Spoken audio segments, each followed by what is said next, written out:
Good afternoon, and thank you for having us. My name is Mike Kociba. I'm Assistant Chief Engineer for Small Block Engines. That includes this lovely engine you see here, LS6. I'm joined today by Morrison over here. He's our system manager who actually does most of the hard work, making sure solving problems. I'm just here to kind of accept some of that glory. So anyway, thank you, Casey. But I do have a few others that I'd like to thank. I won't read all of these names, but these are some of the individuals, that work directly on our team that have a strong hand in making this engine what it is. So I'd be remiss if I didn't recognize them. But and this is just a small example. Behind all these names is hundreds of other people that do all the simulations, that do all the manufacturing, process-oriented work. And of course our Bowling Green partners that help integrate this into the vehicle. So thank you to all of them as well. I think you'll see that what we've been able to produce together is really absolutely the latest, greatest, and best generation yet for small block. And for those that know, you know that we've got a strong history, a strong heritage, and to say that this is the best ever is a strong statement, and I'm quite confident you'll agree after you get a chance to see this for yourself. So with that, I'd like to start just kind of a brief overview. We'll touch on a lot of these topics as we go through with more details. We'll save questions for the end. There should be plenty of time for Q&A. If we run out of time during this session and you have questions, Casey and I will be stationed outside. If you see the engine itself, we'll be in that area. It's basically directly behind you, and be happy to talk with any of you and answer your questions as we go. So as far as the details, I like to talk through, high level here. So first, as I kind of mentioned, this is the all-new Gen 6 architecture. We like to say this is going to be the playbook that you'll see for all of the Gen 6 lineup. We've already announced that this is the first of several engines we'll be releasing this year. This one's for the Corvette. We have a couple others coming out for the truck. So some of the themes you'll see today will also be represented on those engines. And I think you're going to put a smile on your face. I'm also proud to say that the engine, we're returning to our roots. I'll have a little more on that, but we're going to be building these engines in Flint, Michigan. That was the home of the very first small block, so there's a lot of symmetry there. At its core, I like to say the high-level overview of this engine is big engine, go fast, but to make that happen, we have increased displacement, so we are now 409 cubic inches. That's 6.7 liters. Obviously, it's a legendary displacement. More differences and similarities to the original 409 of Beach Boys lore, but a lot of the themes that were very popular with that drag racing king is present here in this new 409 as well. We also have an unprecedented 13-to-1 compression ratio. That's absolutely the highest we've ever had on a small block, and we'll talk a little bit about how we were able to accomplish that. To make power, we have a tunnel ram intake with high velocity ports. That's what really gives the torque curve its character and really makes this thing go, and it gives you those wonderful acoustics. We've added a port fuel injection system to harmonize with the still present direct fueling system. That enables us to make the power and also give you nice little goodies like great emissions, fuel economy, and good NVH character. To make all these other things happen, we've enhanced the cooling and lubrication systems. Those play together with all these other factors to make this thing as robust as possible. I guarantee there's nothing you can do to this car that it's anywhere near as bad as what we've already done through all of our development validation testing. To prove that out, we've got forged pistons and rods. That's a first for the base model. That obviously is meant to increase strength. We've got tri-Y exhaust manifolds that kind of enhance the sound. And we've also got an all-new control system. Obviously, in this day and age, modern technologies, tools, controls, computers, it's fact of life, and we've really leveraged our heritage to know what we've done right for 70 years, and now we've basically enhanced and used new tools and new technologies to make them even better. And then lastly, just to, obviously we're always working to not only give you all that great character, all that great performance, but we're trying to do something, for emissions as well. and you'll see about a 30% increase over where we were for LT2. So those are all things we're very proud of. To be able to give you those emissions without sacrificing anything is a real testament to our team's efforts. So I'm going to start just to show you a little video. This is on the Chevy website. If you guys want to watch it again, I'll do a little voiceover on this, just to point out a few key things, and you'll see those in more detail as we go through the presentation. But first, obviously, here's the engine. Just kind of a walk around. You can look at this more intimately at the display outside. You can see the dry sump system on the front. That's the big beer belly looking thing on the front. We still got our after treatment system. What you're seeing here is the intake system as the air rushes through the 95mm throttle body into the tunnel ram intake and then down into the runners. The displacement is exercised by extending the stroke from 92mm on the LT2 to 100mm. And of course, we've also highlighted the compression ratio.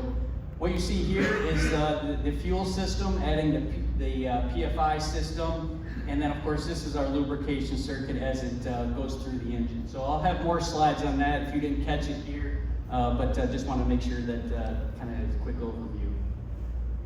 So one other thing, I want to start with just a quick history lesson here. So as mentioned, Small Block's been around a long time. We've been great partners, kind of a great marriage with the Corvette family. The first engine was made for a Corvette in Flint, Michigan, for the 1955 model. July 9th, 1954 was the date we made the very first engine. That engine is still in Flint, as well as the last Small Block model they made in 1999. And now sitting right next to it is the very first LS6 made in Flint, sitting right next to it. So we're kind of returning to our roots, and we're very glad to be partnering with our team in Flint. Other details, so what you see in the middle, that is the original 409 engine. All through development, we've been referring to this engine as code name RPOW. As you sensed before, as we've given details out, we like to be clever and hide things in plain sight, so we were calling it RPOW. And what that is an homage to is the original 409 was actually called the W series engine, and that's largely because of these rocker covers. I always believed these looked more like an M than a W, but I didn't make that claim. So anyway, it's a W series, and that's where we came up with RPOW. Moving ahead, obviously most of you know LS6 is not a new RPO for us. We have used it in the past. Most recently here on the LS6, that was in the Z06 from 2001 to 2004. So why did we select LS6 again? For several reasons. Of course, the LS and LT line, they're really synonymous in the market with performance. So we wanted to honor that, and then of course continue to honor our heritage. So as far as the LS, that's where that comes from. Is people, when you hear of an LS or an LT motor, you instantly know it's for a performance car, and you know what that means, especially the Small Block name attached to it. So that's what started the series for LS. The 6 itself is actually for the 6th generation. With this being the very first motor of the 6th generation, it felt very fitting to call this the LS6. So that's that origin itself. As far as the birthplace here, you can see here this line. This is actually Flint, Michigan, 1955, from the original line. You can see one thing, 4.4-inch bore centers here, 4.4-inch bore centers here.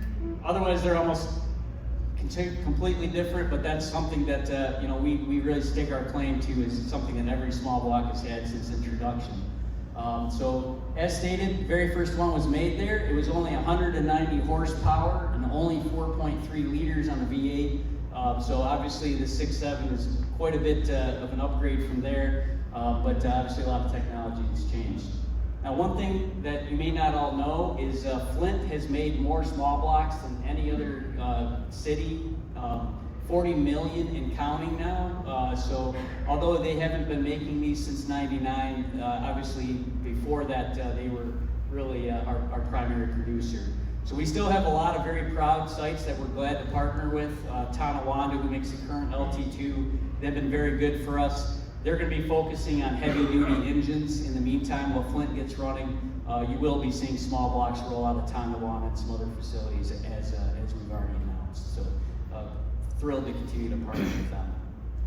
Now here, if I was only going to basically give you one piece of information in this presentation, I feel like this is the slide you need to see. If you want to think about whether or not you should upgrade or buy a new Corvette, a Grand Sport, a Stingray, a C51, any of that, I can show you this slide, drop this microphone and walk off, because this is what I really want to leave you with. This torque curve, so here you have the LT2 and above it is the LS6. So we've lifted and placed this whole torque curve and obviously significantly raised the peak. And something we're really proud of is what we've been able to do to define this character in the mid-range. You know, gone is some of the sag you see here. Not that you can feel it, but you know, we've been able to increase this torque. And this is really what the tunnel ram intake, the high velocity ports are really enabling this engine to do. Of course, the displacement's a big feature together with the longer stroke. That really fattens out this torque curve. And you know, obviously with some of the techniques we've done, we've been able to really fatten out this torque curve without sacrificing the top end to give you really not only great torque, but great power. And one thing I do want to make sure to point out is this tagline right up here. We're extremely proud to say, in the history of V8 naturally aspirated engines, this LS6 has the most torque of any engine in history.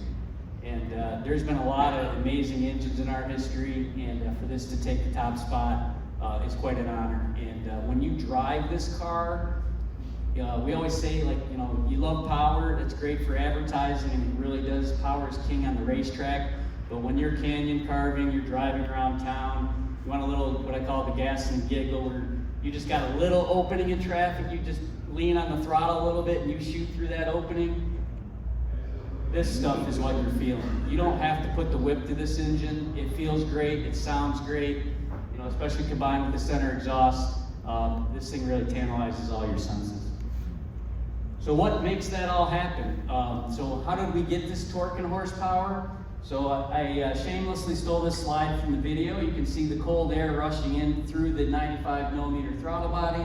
That's larger. The LT2 is 87 millimeters, so that lets us get more air, more faster into the engine to fill the plenum. From there, you can see here, it's a big opening. This is basically, you know, we call it a tunnel ram because there's basically just a big tunnel in it. And from there, we have these high velocity ports that allow a very direct flow of air down from this plenum directly into the cylinder. And the reason we call them high velocity ports, it may sound unusual. These ports are actually smaller, despite the larger engine, than what we had on LT2. And what that does is it makes the flow actually go faster. So when the cylinder is pulling air in, the air actually reaches a higher velocity. Air has momentum, so as the valve starts to close, we're packing more air into the chamber, and that allows us to increase volumetric efficiency, making, even though this is a large engine, act like an even bigger engine. Casey will comment more on that to kind of fill in some of those other blanks. So just for comparison, you can see on the right here is the LS6, and on the left here is LT2. We tried to scale these up so you can see how much taller the LS6 tunnel ram is and get a sense of how the difference. So here, LT2, we call this style intake manifold runners in a box. Basically, it's a very effective strategy because you can have long runners and get good tuning and still have a pretty large plenum. As you can see, 14 liters of plenum volume on LT2, and we've actually reduced that to about 11.5. And obviously, the tunnel ram still allows us to get that flow. We don't want a huge plenum because that actually can slow the air down, so that keeps the velocity up, and that's what harmonizes well. As a result, we've also changed the runner length from 220 to 190 here to complement the displacement. So we'll continue, because I know all of you really want to know what power and where it comes from here. So that's why we're spending a lot of time on it. So obviously the displacement, it's your friend. We always like to say there's no replacement for displacement. I didn't make that up. It's been around for 100 years, and it's still true today. If you've got displacement, and now with modern technology, we can have a big engine, we can give you that great performance, that great sound, without sacrificing fuel economy or emissions. As stated, we've improved emissions 30%, and actually fuel efficiency of this motor is 6% greater, and that's very difficult. 6% is a huge number, so we're very proud of both of those characteristics. I do want to point out 13-to-1 compression ratio. That's the highest ever for small block.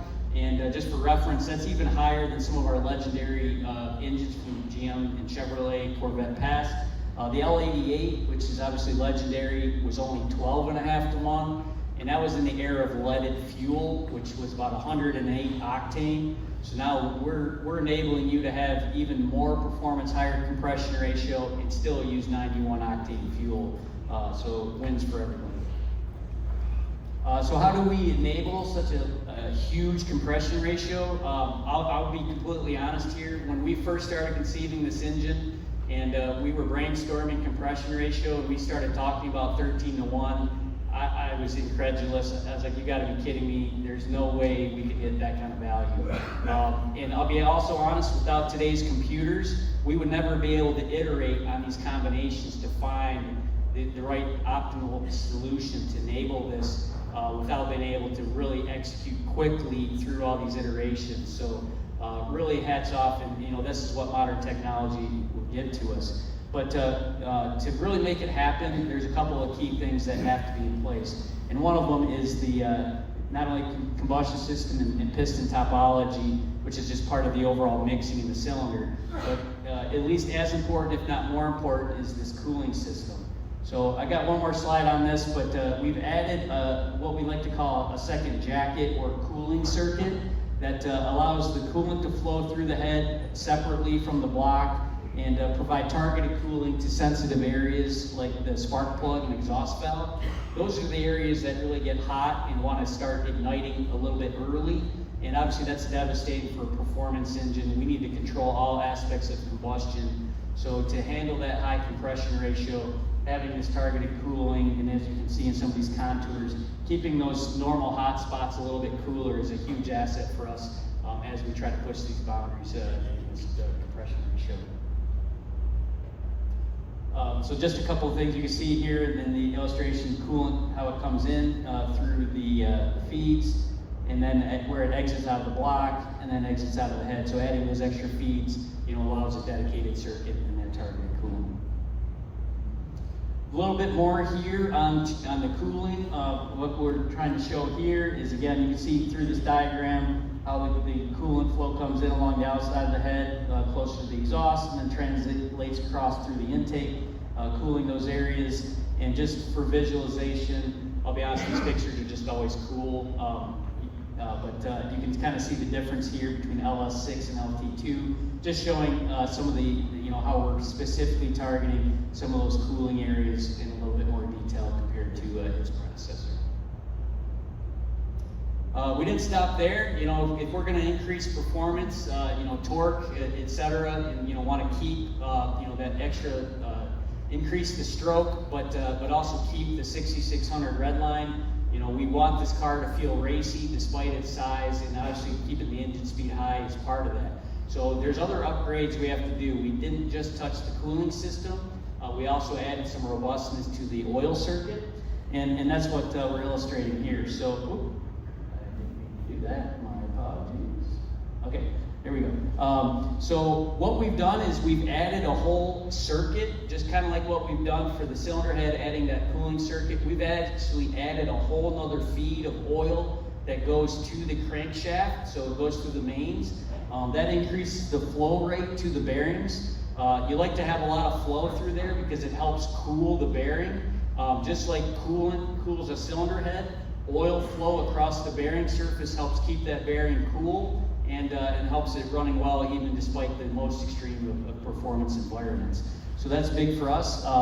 So you can see here, this is how the oil goes down to the crankshaft. And in the past, we only had one feed, and now we've doubled it and have a larger feed. And I'll add that these are actually even 1 millimeter larger. So not only do we have two, they're both 9 millimeters compared to 8. So a lot more flow going through the lower end. To accept that and get the feed into the crankshaft, we do also now have the dual slots here in the bearing, so oil will flow in through each of these registers, travel around the circumference of the slots in the bearing itself, allowing oil to go around the entire circumference of the crankshaft. We're not done yet. So just a couple things. Down here, you can see this is our new oil pump. For the first time on small block, we have what we call continuously variable oil pump. So what does that mean? It means that we can fine tune the oil pressure for whatever condition you're operating in. If we need a little extra pressure, we add it. If we don't need that pressure, we subtract it. You may wonder, why wouldn't we just keep it at a maximum all the time? As you'll see later in the presentation during Casey's section, to keep these engines alive on the racetrack is extremely demanding, and the biggest challenges on a racetrack aren't going fast. It's controlling your lubrication. The engine environment is extremely dynamic with the slosh, and trying to keep oil in all the right places and keep a high quality oil is extremely challenging on a performance engine. It's one of the hardest things we do, and it takes an extraordinary amount of time to optimize. And obviously, really proud of the work Casey and his team have done to materialize that. So what that means is when we don't need high pressure, we lower it, obviously with plenty of safety margin, but that helps keep the oil in the right places. But then when we need a little bit more, if things get hot, you're on the track, you're at high engine speed, we can dial in plenty of pressure and keep everything happy. And then just for good measure, up here in the upper right, this may be a little hard to visualize, but if you were to subtract all the parts and leave just the oil where it is in the engine, you get this image right here. So this is the dry sump tank, and these are the feed and then the return to the tank. Oil pump, this is where the oil is scavenged from in the lower end. And then you can see all the supply with the main, the oil cooler, the feeds to the overhead. Just to give you a rough idea how that works. We won't touch on this in great detail, but feel free to ask us more about this later if you like. Some additional things on how we handle the extra displacement. A few other goodies here to look at. And one of them is our external oil separator. You can't see it on our engine stand because it's directly under the intake, but just for a visual, it's this thing right here. I've tried to circle kind of this green log right in the middle of the valley, and that's this device. So what this is the larger displacement and extra stroke, we're actually having even more gas exchange in the lower end. And just like the lubrication system, one of our biggest challenges is harnessing those gases, making sure that they don't lock up the lower end. We want great breathing. We want the engine to flow. If you've got a lot of excess crankcase gas in the lower end, that hurts your performance. So we want to make sure to harvest them. But what we also don't want is when we're sucking the gases out of the lower end, we don't want to burn the oil that's in that crankcase. So how do we handle that? And that's with this separator. So the gases come in, they go through these tortured paths. The idea is that the oil that's in that air separates and is allowed to drain back. And then out this side through this cheese grater, we actually will siphon off the gases, rebreathe those because at that point it's clean of oil, and we'll recycle them, if you will, and start the combustion process anew. So this is a key part because as stated, I can't stress enough, there literally is a tornado of wind in your crankcase. 100-mile-per-hour gas exchange is extremely common at high engine speeds. So there literally is a tornado in your engine. Us controlling that is key to our success, and components like that is a big part of it. And I'll add, the longer stroke means your pistons at the same engine speed are going even faster. As a result, wind speeds are even higher. So thus, obviously this attention to detail. All right, so if any of you have been standing around out there on what do we call it, the mezzanine patio, insert your adjective, you've probably heard a few of these Grand Sports start, and if that doesn't get your blood pumping, I'm not sure what does.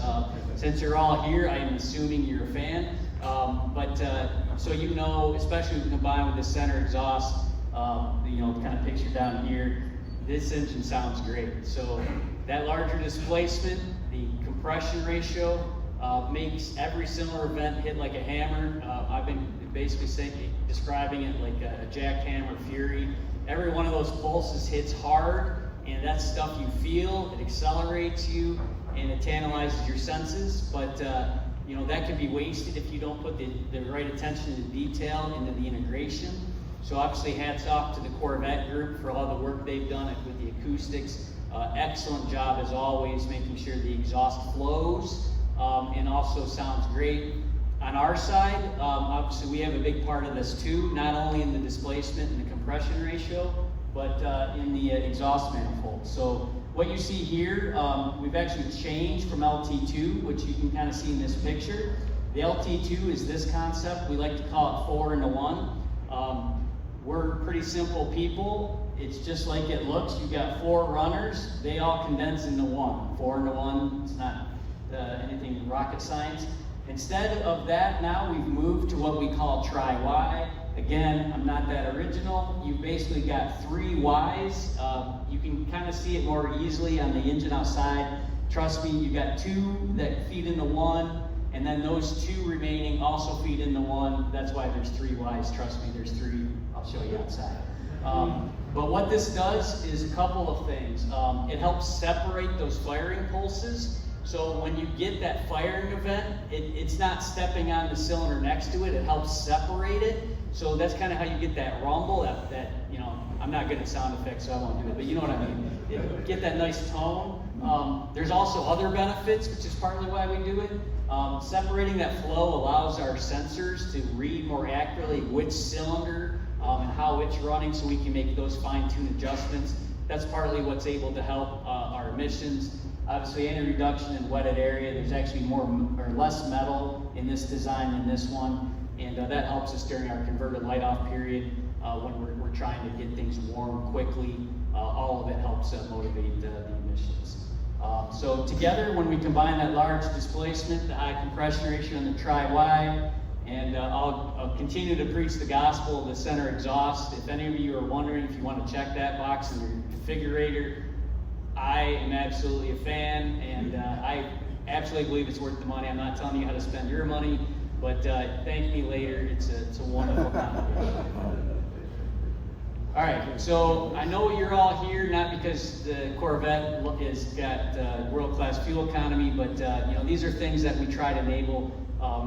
First and foremost, the Corvette's an enthusiast car, but I'm sure a lot of you that drove your C8s, your C7, C6, whatever it was here today can at least appreciate some of what we've been able to provide for you to at least be a little thrifty on the wallet as you're cruising down the freeway. So how did we improve fuel economy and emissions for this application? So first and foremost, compression ratio is a really natural enabler. It's one of those few characteristics of an engine that really help almost everything. Effectively, what a high compression ratio does is it allows you to extract more energy from the fuel and change that into mechanical energy instead of turning it into waste heat.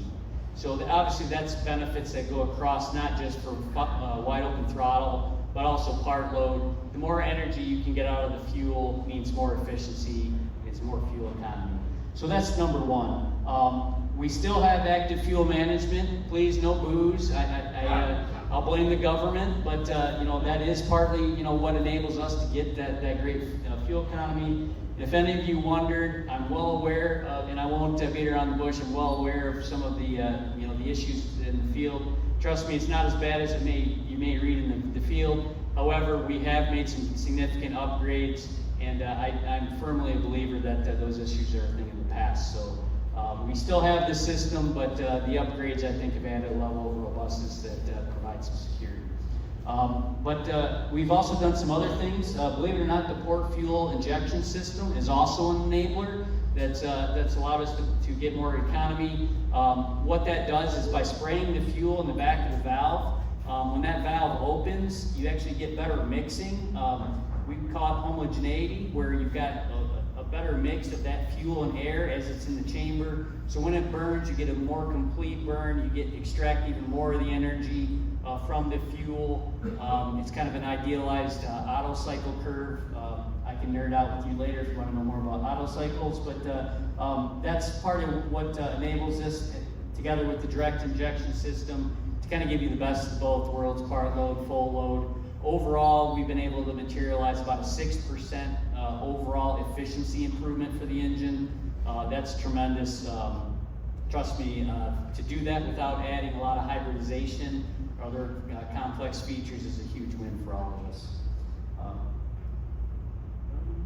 So with that, my partner here, Casey Morrison, will give you a little more details about how we added the fun factor to this engine.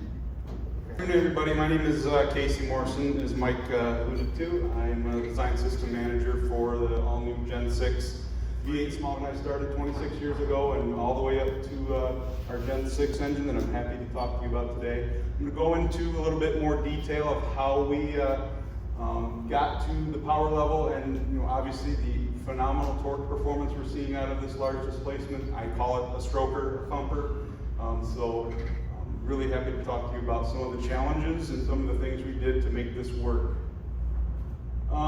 So for those of you that don't really understand, we have a bore and a stroke on an internal combustion engine. Bore being the diameter, the stroke being the length that the piston displaces. Between the LS6 and going to the LT2, we kept the same bore diameter and increased the stroke by 8 millimeters to 100 millimeters, as Mike had talked about. So by keeping the same bore area, that prevents the challenge when you're trying to get another half liter of air to that same cylinder when it displaces it, because the bore area, the shrouding of the valves, is kind of the choke point of any engine. That is the real critical area that you got to try and get as much air through that as you can. The tuning, the cam profiles, all that good stuff that we try to do. So that was a big challenge for this, what we call, over square, square under square. When your bore and your stroke are equal in length, that is called square. While the LT2 is over square, we are still over square on the LS6, but it's a little less. With that same bore diameter, it becomes a big challenge to try and get the extra air through that same pathway. So as you can see on the LS6, we kept the same valve diameters. You have to, when you have that same bore diameter, you have shrouding around the edges. Just to reference the LS7, that was a larger bore, larger valve diameters, so that kind of is an enabler. Larger bores are typically helpful, but in this case we kept the same bore diameter for a lot of various reasons I don't need to really get into. So to try and help with that, we did bias the intake valve and the exhaust valve towards the intake side, or exhaust side of the chamber, 1 millimeter. Some of our computer-aided engineering that Mike had alluded to, we use a lot of, suggested that would help more with the intake side, and we did a little something different with the exhaust durations to try and help out that exhaust valve, get the spent charge out. So that was one of the first things fundamentally in a combustion system that we try and do to try and optimize a system when we are trying to get more airflow through basically the same area. And I'll talk into a little bit later about how the intake manifold compared to the LT2 was really a huge enabler for making us be able to get that much more air through this intake port. So just some kind of high levels. How do we get a half liter more air with the same valve bore area? Cam profiles, that's a huge enabler. You got to be careful with those. Too much, you got valve springs, you got dynamics, you got stresses on cams. You can't push that stuff too much, especially when we try and go for 100,000 miles of a 95th percentile customer in our durability test.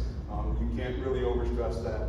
So revised camshaft profile, same lift, 14 millimeters of lift, same as the LT2, a little bit wider exhaust duration. And on the intake, we kept the same duration, same lift, and we retarded the intake center line by about 7 degrees. And that basically just gives us a later intake valve closing, helps that tuning, helps that ram air effect, keeps your volumetric efficiency improved. Mike talked at length a little bit about the tunnel ram high-rise manifold in concert with the high velocity intake ports. Revised taper really helps funnel that air down and keep the speed up. Another little trick we did compared to the LT2 is We actually added an operation to our intake valves where we're back grinding the secondary angle, 30-degree angle from the 45 on the intake valve cut versus an as forged. That was a huge enabler to get airflow, and that really helps in your low and mid lift point getting around that valve as it's just starting to come off the seat. All right, so here's the story behind high velocity intake ports. This is a great story. This is kind of one of those things in the history and the bowels of General Motors you never really get to hear about. It's kind of some of the things that never make it public, but we wanted to share it with you today because it is a fantastic story. So like Mike said, we use a lot of computer-aided engineering, and it is often anchored in what we have run in the past for its level of fidelity. When you go outside of that and extrapolate, it gets you close, but sometimes it doesn't pick up all of the nuances and particular details and boundary conditions that you're not really expecting to see. So to be honest, we were a little short at one point in time in development, and we were trying to claw back on some power, and we were working with analysis guys. You know, they were trying to help and redirect us, and we went kind of in a dual path, working in concert with our analysis guys, and we went old school. We went hot rod. We went down to our GM racing wing, which is the end of our dynos, walked in there, and I introduced to you Mr. Rick Swain, who has always been known as Small Port Ricky. We called him Racing Rick. We named our prototype cylinder head after him. He worked at Jack Roush Industries in the 90s. He was a cylinder head technician and supported the Trans Am series. Tommy Kendall, who dominated that series in that time frame. He was the man behind a big part of making that engines in those cars really dominate, pull out of the corners with his small port strategy. And you know, he's not an engineer, he's not a technical person by any means. He just sees things, he hears things, he runs an airflow bench, he does valve jobs. It's just he's in tune to what a cylinder head likes and needs. He can look at a port and tell you, yeah, that's for, you know, that's a 750 horsepower port, and you don't have enough valve or bore or stroke to get there. You need, you know, big block type size. And that's kind of where we started here. You can see here a prototype head we had. This was kind of our original port size. And he did a little trick that he likes to do, and you can see him over here working with me on my computer at a cross section of a head, kind of pointing out some transition areas. He filled in with epoxy our port, said that port's too big. I'm gonna fill that in. He took out 57 cc's out of that port. You can kind of see the line right here where he had the layout fluid, where he filled that in comparison to this port. And you can see a better view of the epoxy. You know, he did all this by hand, built us a complete stack. We had an RR1, we called it Racing Rick 1 iteration. It was mostly some valve job changes, the back angle grinding like we talked about, and a couple other subtle things. That got us a good step up, but he said, this is the trick. If you guys want to change this casting and want to go through this, this is what we need to try. And at the point we said, let's do it. So we turned him loose in about 2 weeks. He made us a set of cylinder heads, did the valve job, did all these ports, painted it with the fuel resistant paint, you know, bigger, oops. All right, so the lesson there was bigger is not always better with the same bore area. You know, one might say, well, why not just increase lift? Why not just increase your duration?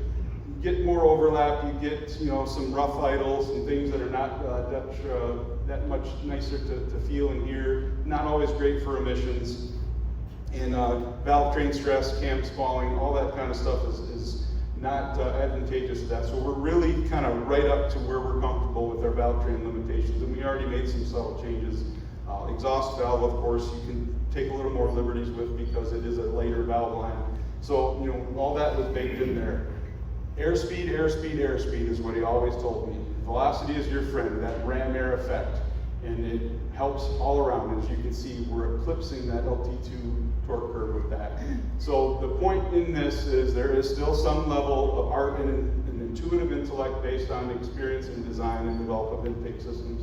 And he was a huge part of this. He retired about 3 years ago. I still keep in touch with him. We just had a great relationship, and it was just a great story. And it's really what gives this engine its thumpy, you know, stroke-type character. In concert with you know, the smaller high-velocity port, we needed an intake manifold to match it. We had an early intake manifold that had more volume, more larger ports, So we had to make an intake manifold to do that in concert. He did all this himself. He took sheet metal and epoxy. You can see the cutout here. We cut off the top of one of our early manifolds, these ports, filled in the floor, taking out volume because you've got to get the volume out of the intake if you're taking it out of the cylinder head to get that velocity up as it enters and be a full rush of air in once it's coming into the manifold. And you can see the progression. He did this in about 2 weeks. It's just amazing. And epoxied all around, nice round bell mouse. You can see here is original, we call the RR2 racing rig port. And then we turn that into an actual casting by changing the cores. And then you can see here when we put this whole package together, these are our test engineers at the dyno cell, making it all work and ringing it out and giving the performance that we're talking to you guys about today, the 535 and the 520. So the proof is in the power. With this high velocity port design, we got mid-lift and peak airflow gains. This is the LT2 here in green. This is the LS6. So the same valve bore area, high velocity intake port. This is the gains we got over the LT2 to get that air in the cylinder to harness that and create the performance we're getting. On our SAE cert test, we have 104% volumetric efficiency, like Mike was talking about, with the momentum of the air rushing in, packing that cylinder. So it's actually acting like a bigger engine. 104% of a 6.7 liter is 7 liters. So it's acting like that. The high velocity port and the tuning of the system, we were able to shift down the peak torque from 5200 to 4600, LT2 to LS6, same 6500 on the LT2 to 6100 on the LS6. Broader, more usable, low-end grunt, like Mike was saying, canyon carving, wanting to pull out in traffic. It's just there, it's usable, and it's wide. Like you can see, it's basically eclipsing, it's filling in here. And with the harness more of that additional airflow with the 13:1 compression ratio and the targeted cooling to allow us to get that combustion phasing for optimal mechanical work. All right. So, talked a lot about nerdy stuff and things we did to make power, but you got to have the fun with it too, right? You got to put it to the track, and like Mike talked about on the loop system, we can talk about all the equations and diameters and fancy science stuff, but at the end of the day, you guys like to put these out on track, spirited drive them, and that loop system, like Mike said, has to perform, be where it's supposed to be, get to those bearings, keep them cool in all situations, braking, acceleration, hard sweeping turns. So this is actually a test that we run in Pontiac. This is our dyno tilt stand, where we exercise the engine through its paces and tilt it to simulate cornering, braking, and this particular video I'm about to show you is of our Michigan road course at our Milford Proving Grounds. That is a variety of situational performance that the cars need to go through to kind of test all facets of it. It's a very good track to test a lot of the things we try and make important in our product, so hopefully this plays. Got the good sound with it too. So that's a hard brake coming into a turn. So right hand down is a left hand sweeping turn. So right now we're in a left hand sweep. You can see the nice tri-line manifold glowing red. A lot of airflow through there. Holding that turn, coming down, braking, turning the hammer. We do this for 20 laps. Basically, we'll take a few. All that oil sloshing around. So that's the fun part of this job, is watching your baby go out into the field and be able to perform after you do all that hard work. It's hard to believe. We don't recommend you try this out. The car doesn't do that. That is the G-forces imparted on it that simulates the oil slosh. So it's 45 degrees is 1 G, right? Yeah. With that, that's what we had. Mike's going to kind of wrap it up here and take any questions. Okay, thank you, Casey. So obviously we love showing that tilt stand video. And visually, that gives you an idea of what's happening inside your engine when you're on the racetrack. It gives me goosebumps every time I watch it. So just kind of summarize, and then we're going to open up for questions. So last slide here. So again, usually the things we want you to take away. Don't take our word for it. Please go try these cars.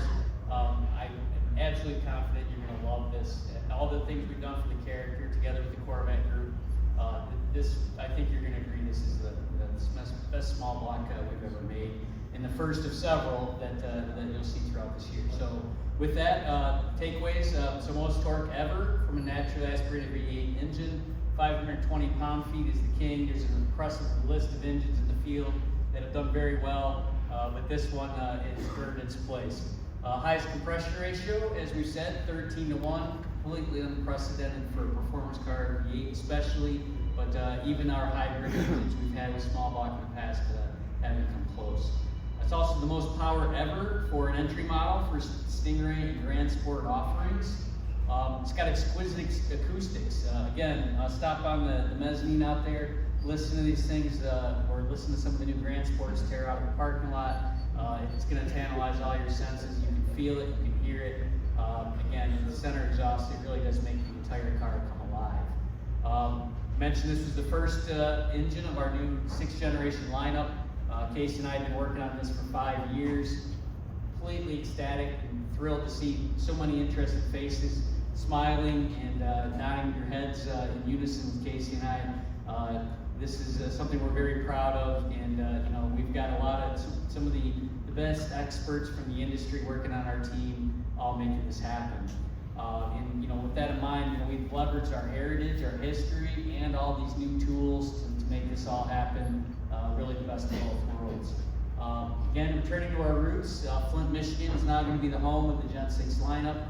It feels very fitting, you know, with the first small block being built there, to return there again for this all new generation. So with that, this engine is going to be available in model year 27 in the Stingray and Grand Sport, the Grand Sport X. Can't wait to be back here next year and hopefully hear you sing the praises and maybe just shake our hand and say thank you, and you were right. You don't have to say all that, but anyway, we'll be glad for it. So with that, go ahead, next slide, please. We'll take your questions. Right here in the middle. I guess two questions. One is, are you going to have any little cookies with the on the engine block as it is the Z06? And then second is, in the Z06 they had provisions for the turbocharging. So in other words, there was like an extra port for the scavenging pump. Did you those kind of? Are there like hidden things in that engine that you will announce later? So we always like to say that we hide things in plain sight, but I'm not going to comment about a turbocharger or anything. You'll have to wait and see if that's true or not. There are some Easter eggs hidden around the engine, mostly little fun 409 symbols. We can find out a couple of them for you outside. And then there's some others in the accessory drive that unfortunately aren't pictured on our stand, but we always like to have a little fun along the way. Thank you. Right here. And just a quick question about the name. On the C8, the N and the LT2, why did you go back to the LS designation versus the LT6, for instance? Well, I'm proud to say that I was one of the loudest voices in the room to make the LS selection. And as we talked about this amongst our team, again, the LS and LT names, you know, designate performance. So the first thing, of course, when we're trying to decide, we want you to immediately have a takeaway that this is something fun. This engine is special. So going back to the LS, honoring our heritage through the 4th generation small block, that's what started the LS. As far as the 6, this is the first of the 6th generation engine. So that's where we put that together and we get LS6. So obviously another little fun thing that we try to do. Obviously, you're not ready yet, but will you be able to give us the mile per gallon numbers soon? Those will be published soon. We don't have the values quite ready for publication. Right here in the middle of this row. I thought I heard you say that this engine could actually use 91 octane. Is that correct?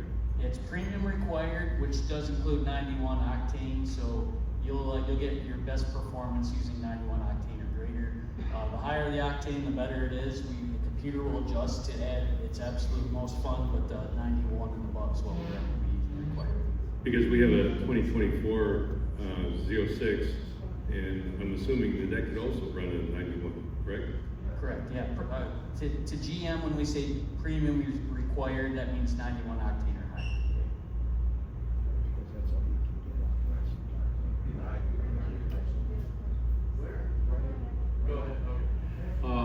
I was just wondering what the mass differential was changed and the peak fire pressure differential changed. So mass, because of some of the additions to the cooling circuit, this engine is a few kilograms heavier than the LT2. As far as peak cylinder pressure, that's a difficult question to answer. There's a lot of statistics involved because you've got a long range that we tend to look at. We tend to talk on a BMEP basis. I can do the math for you. I don't have the number on top of my head. I apologize. We can talk after. I can do that for you. How many miles of road testing was done on this motor, and how does that compare to what was done on the LT2? I'm sorry, can you say the first part again? How many miles of road testing was done on this motor, and how does that compare with what was done on the LT2? So overall, the LS6 has the advantage of being, again, all new architecture. So the LT2 is the last of the Gen 5 kind of lineup. So the miles in the development time on the LS6 far dwarfs what we had on LT2. At this time, together, the numbers I can quote are together with what we've done so far on our Gen 6 architecture. We're over 1.5 million miles of development validation already, and it's not even in the field. And we have over 100,000 hours of development time in the dyno to perfect this, just to make sure we've thought of everything before you even get your hands on the steering wheel. Right back here. Did you go over the difference between the base Grand Sport and the X?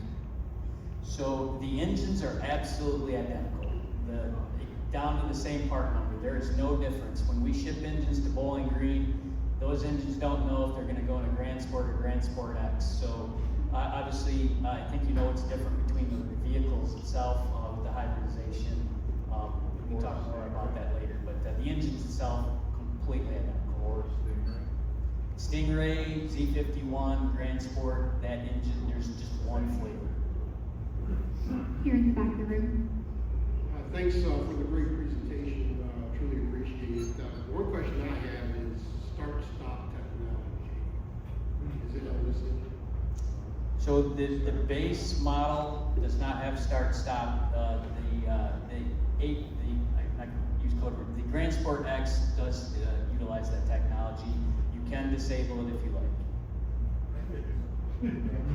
Right over here. Seems like you've added a lot of things to keep things cool and to make it better. Does that also make it easier to manufacture, or more difficult to manufacture, cheaper or more expensive to manufacture? Well, one of the real calling cards of small blocks is the ease of manufacture. We make thousands of engines every day, and if it's not easy to put together, then they're not reliable and they're not, obviously as economic. So our team spends an inordinate amount of time making these things easy to manufacture together with our manufacturing partner. They've got manufacturing team members that sit in every one of our development meetings. We always have an eye on manufacturing. That said, is this engine harder or easier than its predecessors? I would say about the same. Now, with that in mind, we have embraced new technologies in manufacturing as well. The controls, the robotic assist mechanisms. We have a lot of features that do help our operators make these even easier to put together. So with that technology, I would say, even though we've added some complexity in a few areas, with that technology, I would say it's very similar to its predecessors. Right over here. Do you have statistics yet on the 0 to 60 times, quarter mile times, and top speed on this engine? I don't don't think you'll be disappointed, but I don't have numbers to quote. Okay, thank you. Right back here in the yellow. Do you know anything about the gas tax on this engine? I'm not probably the right one to ask. I will say we always work to avoid any non-customer facing costs. Is that political enough? I apologize. Yeah. Can you talk a little more about how the direct and port injection work with each other? Are they both voice active? Is one of them only at certain RPMs? How does that work? So they do complement each other. So largely low speed, light load, and at idle, it's all port fuel injection. Low speed and high load, we actually will use both together. You'll have both direct injection and port fuel injection to get efficiency and reduce chamber temperatures.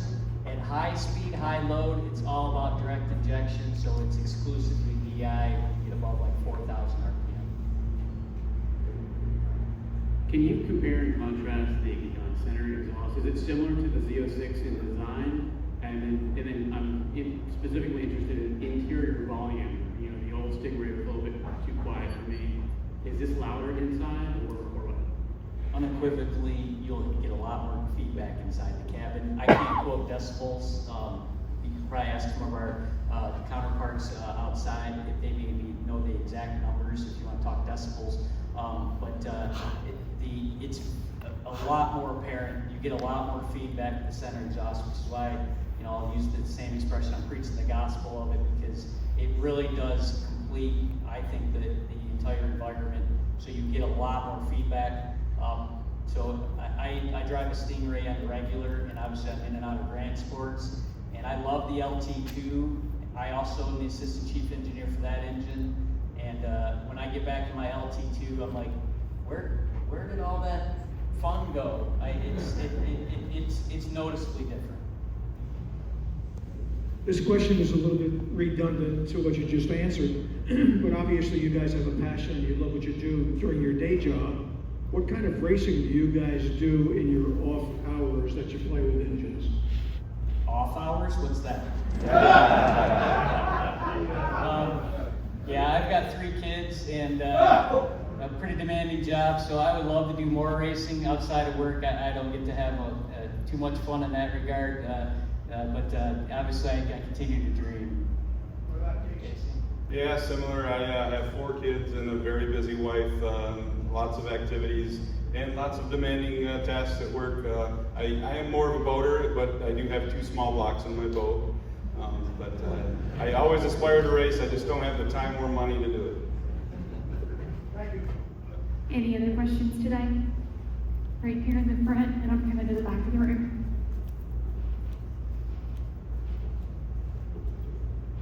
You mentioned that the AFM is improved. What can you elaborate on that? Is it different lifters?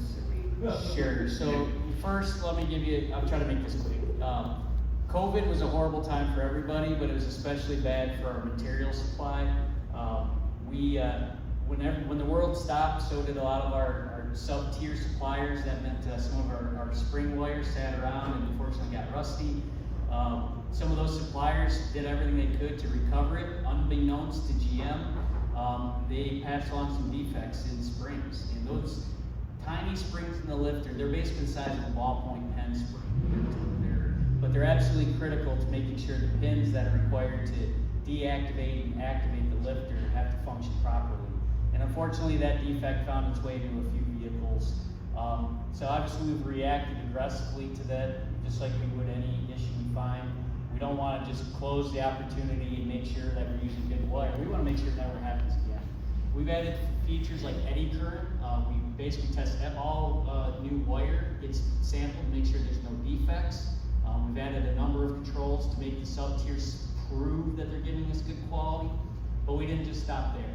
What you'll see on our whole Gen 6 lineup, and in the last couple of years, especially of Gen 5 lineup, is a completely redesigned spring for that lifter that has basically kind of a double coil to it that reduces stress significantly and makes it significantly more robust. We're very confident. We test these springs to millions and millions of cycles. We're very confident. I do apologize wholeheartedly for any of you that have experienced lifter problems. And I know that it's a big issue if it occurs. Cylinder deactivation is a huge motivator for us, and it does provide value for you, I believe, especially cruising on freeway.